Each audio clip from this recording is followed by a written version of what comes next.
Ako nga pala si Junia.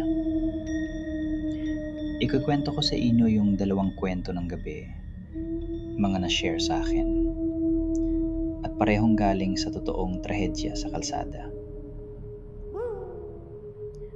Kung mahina ang loob mo, okay lang. Makinig ka lang. Hindi ito kwento ng halimaw na biglang lumalabas sa dilim. Ito yung mga aksidenteng totoong nangyari. At minsan, pagkatapos ng bangga, may naiiwan na takot sa lugar. Unang kwento. Bulacan. Umaga pa lang, pero mabigat na ang pakiramdam ng kalsada. Traffic sa ilang bahagi. May mga papasok sa trabaho. May mga pauwi. May mga estudyante.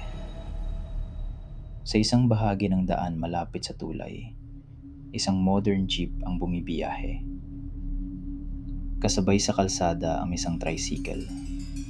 Tapos sa loob lang ng ilang segundo, nagkagulo ang lahat. Ayon sa mga ulat, nagbanggaan ng modern jeep at tricycle at nauwi ito sa malagim na aksidente sa may tulay sa Bulacan. 2 ang patay at marami ang nasugatan. May mga ulat na nasa 18 ang sugatan. Sa mga unang salaysay, lumabas ang posibilidad na nawalan ng preno ang jeep. May usapin din ng bilis at pag-overtake bago nangyari ang bangga. Kapag ganitong aksidente, hindi mo na maririnig yung buong kwento.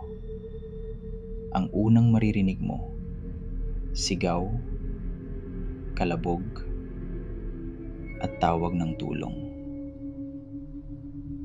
Isipin mo yung eksena. May mga pasahero na ilang segundo lang ang pagitan mula sa normal na biyahe hanggang sa pagkahulog, pagtilapon, at panic. May mga tao sa gilid ng kalsada na tumakbo papunta sa pinangyarihan. Yung iba nanginginig. Yung iba hindi makapaniwala sa nakita nila. Sa ganitong oras, kahit matapang ka, mapapaatras ka kapag narinig mo yung tunog ng bakal na pilit binubuksan. At mas mabigat pa roon, yung katahimikan pagkatapos ng unang sigawan.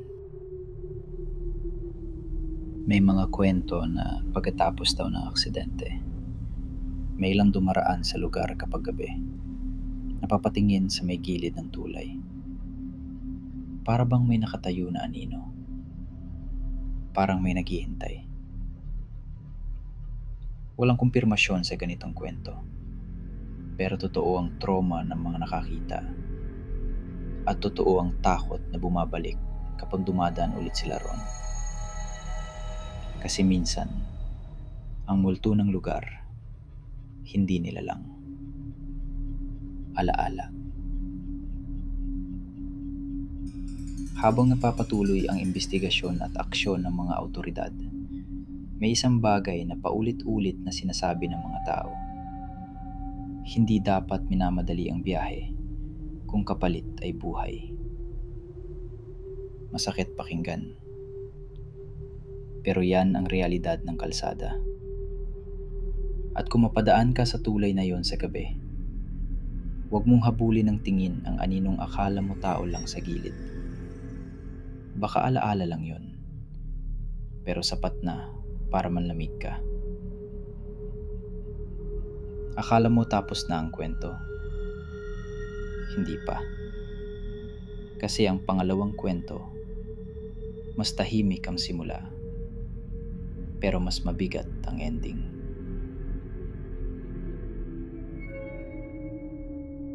Story 2. Tarlac. Araw din yun ng biyahe. May mga sakay na may pupuntahan. May pagod. May nagmamadali. Sa ulat, Isang closed van ang naaksidente sa CLLEX sa Tarlac. Wala raw ibang sasakyang direktang sangkot. Self-accident ang turing ng pulisya habang iniimbestigahan pa ang buong pangyayari. Isang iglap ulit. Nawala ng kontrol. Tumama sa metal fence at nag-crash sa gilid ng kalsada. 5 ang nasawi. 9 ang sugatan. Kapag naririnig mo ang bilang, parang numero lang. Pero sa bawat numero, may pamilya, may pangalan, may huling usap. Ayon sa mga ulat, sinabi ng driver na nawalan siya ng kontrol sa manibela. Tinitingnan din ng mga awtoridad ang ibang posibleng factors, kabilang ang bilis. May mga ulat pang nagsasabing mabilis ang takbo bago ang impact. At sa lakas ng bangga, halatang brutal ang tama ng sasakyan. Sa mga ganitong eksena, hindi mo makakalimutan ang tunog.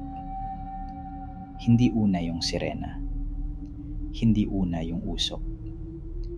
Kundi may biglang pumutol ng normal na ingay ng biyahe. Parang sumaglit na wala ang tunog sa hangin. Tapos sa kapapasok ang sigaw, iyak, at mga boses na naguutos. Dahan-dahan! May tao rito! Ang mas nakakatakot sa totoong aksidente, hindi mo alam kung sino pa ang buhay at sino ang hindi na sumasagot. At kapag may mga batang sakay sa mga ganitong balita, mas mabigat ang tama sa nakikinig. Kahit hindi mo sila kilala, parang may bigat na dumidikit sa dibdib mo. May ilang responder at witness na sinasabi, pagtapos na ang rescue at lumiwanag na ang lugar, doon pa lang pumapasok yung panghinginig. Habang naglalakad sila palayo, naririnig pa rin nila sa isip nila yung huling tunog. At minsan, sa tuwing dadaan sila sa expressway, kusa silang nagmiminor. Hindi dahil sa checkpoint, kundi dahil sa memorya. Hindi ito kwento para manakot lang. Paalala ito. Yung isang maling segundo, isang sobrang bilis, isang pagod na hindi inamin, pwedeng maging huling biyahe. Kaya kung may kabakan habang nagmamaneho, pakinggan mo.